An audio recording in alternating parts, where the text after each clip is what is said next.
Welcome to Homeschooling and Life Unfiltered with Court and Jess, where real talk meets real life. Court and Jess are two friends, fellow moms, and business partners who live in different time zones and juggle homeschooling alongside motherhood and entrepreneurship. Jess is a mom of 8 and Court is a mom of 7, and together they're raising 15 kids and navigating the wild, wonderful world of homeschooling, each in completely different ways. Every week, we invite you to pull up a chair for honest conversations, practical tips, and uplifting encouragement.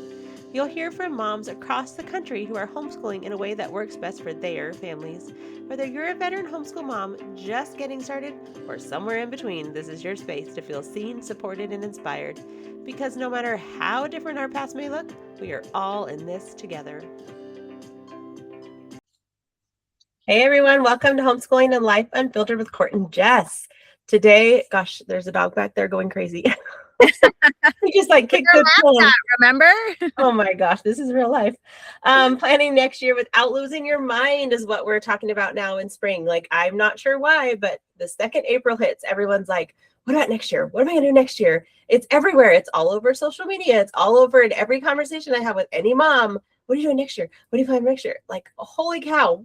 We still have like 2 months of school left. I know. I'm not ready to focus on next year yet, but I'm guilty of the same thing. I'm already thinking about next year. 100%. Like, I think it's crazy, but I'm absolutely 100% doing it. Yeah. All right. So let's just chat. I'd love to know kind of like, what do you do for thinking about next year? When do you do the bulk of your planning? How do you get your inspirations? Let's start with this. So our starting to think about next year, right? I don't know if you've ever experienced this, but I feel like discontentment with like current school plans or like curriculum and things starts to rear its head early April, end of March, right? Like kids are starting to get burnout. And that's where, when that burnout happens, like that's where you start to see, well, maybe this curriculum isn't going to be the best fit for us next year, or maybe this co-op or this program.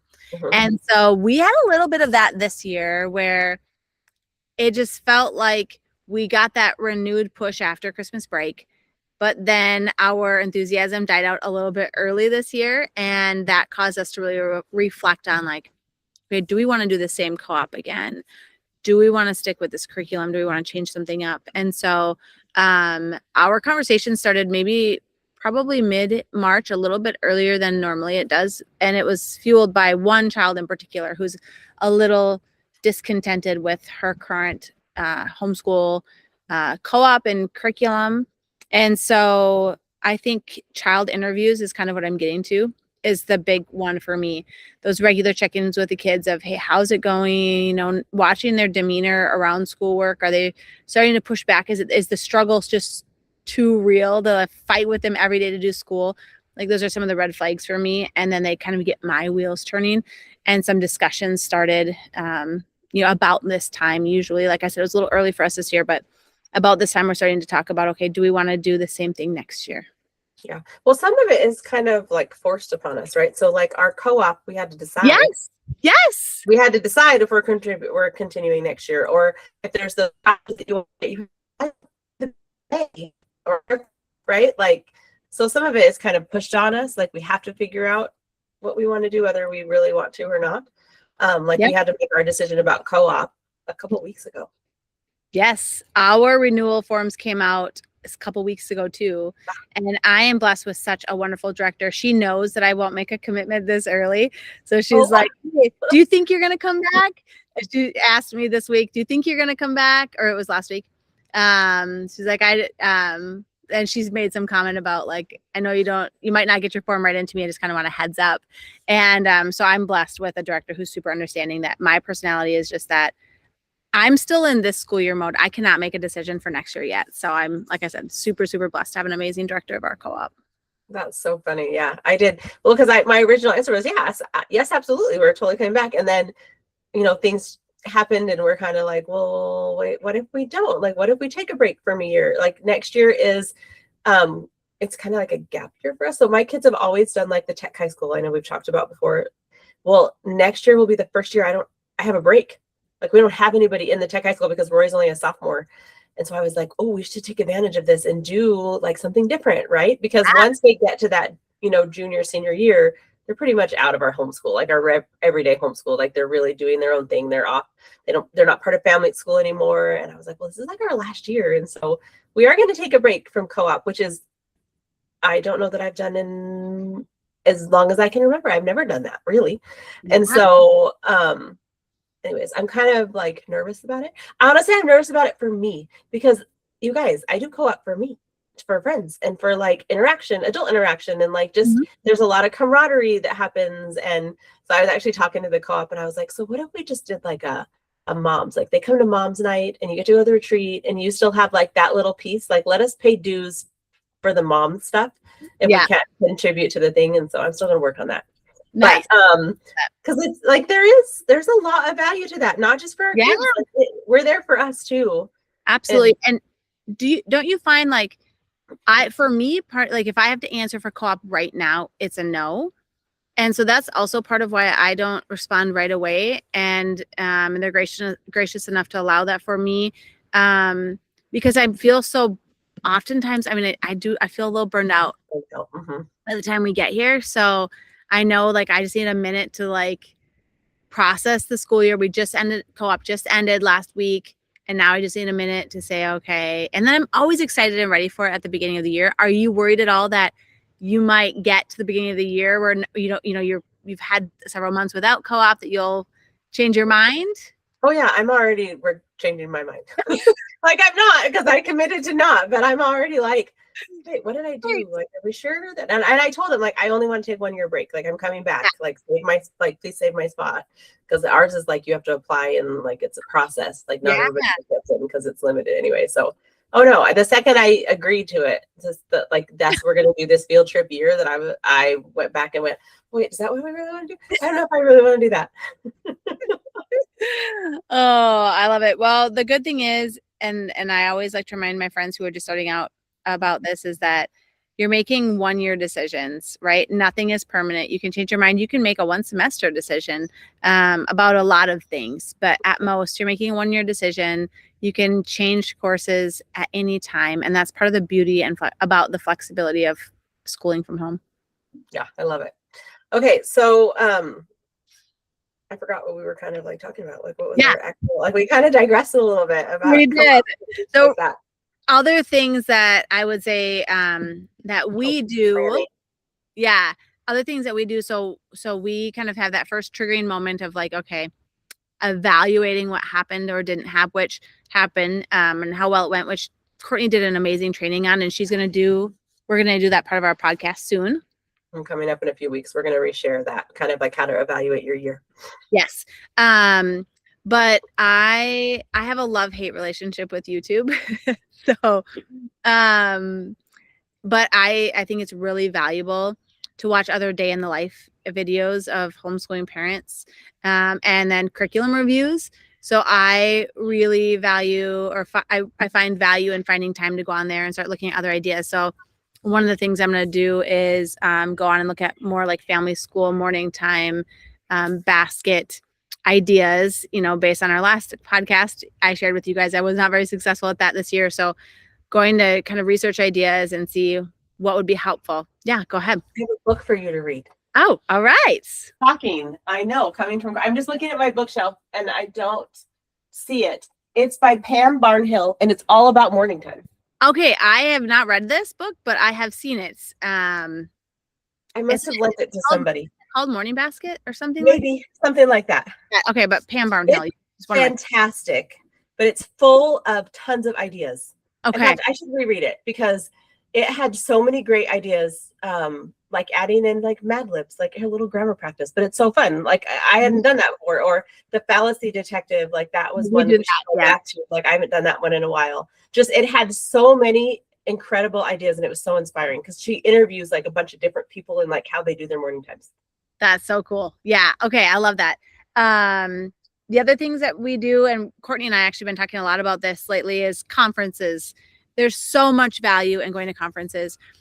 In Minnesota, we have an amazing conference called Shea, and they are amazing. They do so much good work in the homeschooling community.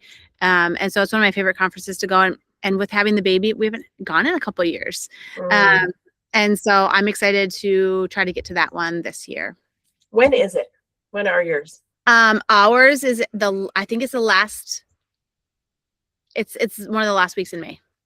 Oh, so ours is in the middle of July, and I love it because it's like I've had time to evaluate what I'm doing, and I'm like, I'm ready to plan. Yep. And we had it for a while. It was like in June, and it was almost like too early.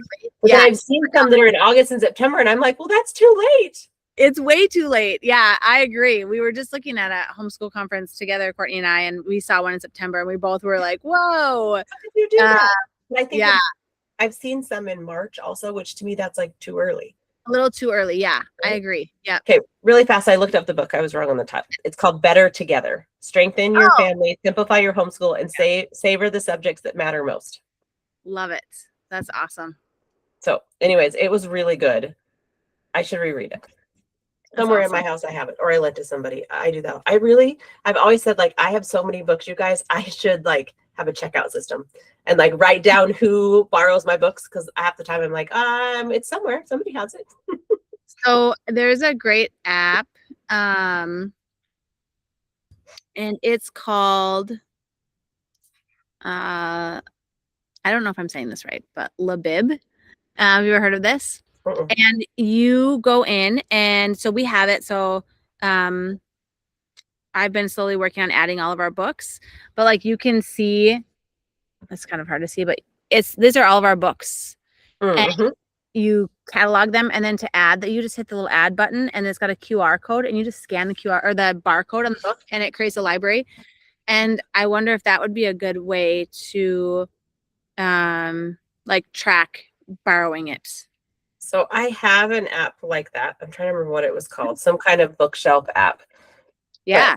But I have literally thousands of books, and I just couldn't keep up with it. It was too hard. It was. Yeah. So we scanned all the books in, and then it was nice kind of having it to like look at. So when I was out shopping, I'd be like, do I have this book? That's what I use it. Yeah, it was. We haven't maintained it. How's that? Yeah, no, that's fair. So they do have a lending and circulation feature if you upgrade, and I don't have the upgrade account, but so I've used it both in the store. I am terrible, you guys, at buying extra copies of books on accident. Like, I'm not kidding you. Some of my favorite books I have 4, 5, 6 copies of, because I'm at the thrift store and I'm like, oh, look it, I'll grab this book. It's my favorite book. Well, I have a million copies at home. But I also, like, when we just did we talked about last week, I think my daughter just did this Mary Queen of Scots presentation, and I was able to go on there and search like some keywords to try to be able to find books for her to use as resources. By the way, she gave me permission to share her thing, so it's a little off topic, but this was. Oh my gosh, that turned out so cute. I love that it's like in black and white or sepia or whatever that's called, so that it looks old. Yep. So it was super fun. But anyways, so we are rabbit trailing today really bad. I'm so sorry. But some of the other things that I do, which I think isn't talked about a lot, but I think is really important, is we do kid interviews, but I also just talk to my spouse. Like, hey, you know what? Sometimes it's a season of like, hey, like this is a perfect example. We, in other years, not this year, but in other years, I have said, like, I need more help in math. Like, I need you to come help check assignments, give feedback, you know. So sometimes it's a very specific need that I need from him based on how the year went. And then we start planning that into our way. Like, this year I had told him, you know, I need some help with co-op, right? Like, I need you to I can do the work at home, but I need you to be more a part of bringing them to co-op and staying there, because it was just that season for me with the baby, with an active toddler, really. And I think that sometimes homeschooling moms tend to underutilize their spouse or their partner, or, you know, whomever they have around. And I think giving them very specific suggestions of how they can contribute and feel, not just to help you, but also just so that they can feel a part of it and have some ownership as well. For many years, Wes was the one who did our read alouds, my husband, who did our read alouds with the kids at night. So like that was kind of a checklist item for me. But I think now is a good time to evaluate what they could help with, because we're just fresh off this whole school year, or we're nearing the end of the school year and might have some good ideas, or maybe they've made some observations and have some ideas as well. So one of my favorite things to do near the end of the school year is get together with friends. Like I'm actually going to a mom's retreat next weekend or something like that. I'm so jealous. I know, but we kind of get to, and I love to just like have the minds and be like, okay, what worked for you this year, or what didn't work for you, and then we can like brainstorm it out, and like just hear not in a comparison, like, oh, you did all these great things, but more of like inspiration, right? Like I get a lot of inspiration and ideas from, you know, kind of spitballing with other people, you know, kind of like what we do. I never leave here without us being like, oh, I should try that, or I want to look at that, you know. Yeah. And so I think there's a lot of value in, you know, surrounding yourself with like-minded people and just kind of seeing, you know, what worked for them this year, what didn't work for you, or maybe I have an idea for you and you totally have an idea for me, kind of a thing. So I find a lot of value in that, like at the end of the school year, kind of wrapping up. And the other thing I do always, and I've done it for as long as I can remember, I'm super intentional and I have some kind of planning weekend. A lot of times I'll do it with friends where we'll all go away somewhere to a cabin, or, you know, we've done it here at my house before, like when nobody could get out of town, where we like made everybody go away, and like I have an upstairs and a downstairs, so I can like close the doors, so like it's totally separate spaces, and they can have upstairs, and we all get together and we plan and have a planning weekend where we kind of hash out like dedicated time where that's the only thing we're thinking about is planning for the year or homeschool. And I mean, you can't plan out everything, but to have a general idea of like what curriculum am I using, and what videos am I using? And I'm like, I very much underutilize YouTube, and every time I use it, I'm like, why don't I use this more? Because it does have a lot of cool things. Excuse me, I have hiccups. But just being super intentional about having that weekend sometime in the end of July or mid-July, sometime before school starts, is doing that and having a super intentional, like, I always regret it when I don't do it. There's been a few years that it just hasn't been feasible because of schedules and whatever. And doing it with other people, one, it keeps me accountable to do it. Right. If I were to do it on my own, I would just be like, oh, well, life happens. Like, we're going to do family things. But it also, again, is coming back with like, hey, this is what I'm thinking. And what are you doing? And let me, you know what I mean? Like, I've gotten so many amazing things from friends, ideas and inspiration on like how to organize or how to have, you know, however we do it. So. I love that. And I think that it's worth saying too, because we want to be careful, you know, like we've talked about, that comparison is death of contentment, but I think we're talking about something so different here. I think it has to do with perspective. So like your why is going into it. Are you going into it because you feel like everybody else there is better at it than you, so hopefully you'll learn something from them? No, you're going there, your iron sharpens iron. You're going to, like you said, connect with like-minded people who are doing a good job. So you can feel inspired to do it in the moment, right? That helps with the accountability. You're setting aside the time. You're going in like with the spirit of being taught rather than and inspired, rather than setting yourself up to just feel like you aren't doing enough. So, and I think part of that too is focusing more on, like, for me, I find more about like, hey, what are you going to do next year versus like, tell me all the things you did this year. Sometimes that's more helpful for me if I'm kind of stuck in a rut of that comparison. Yeah. Well, and going to specific questions. Like, hey, I sucked at socialize this year. What did you guys do for history? You know what I mean? I need inspiration, and that's what I need. Like, I need that inspiration. I go at it with a mindset of kind of like an education. Like, I always want to learn something. You know, what books have you read that were inspiring for you, or what did you know? That's what I go into it thinking. So it's never a comparison. Like, oh, I love that. They were so good, or you know, or their kids so much smarter than mine. Like, that's not. Don't go into it with that mindset, right? Go into the mindset where this is an educational purpose. Like, our goal is to learn something new every day. I'm going to learn something new, you know? Yeah, I love that. I think it's so great.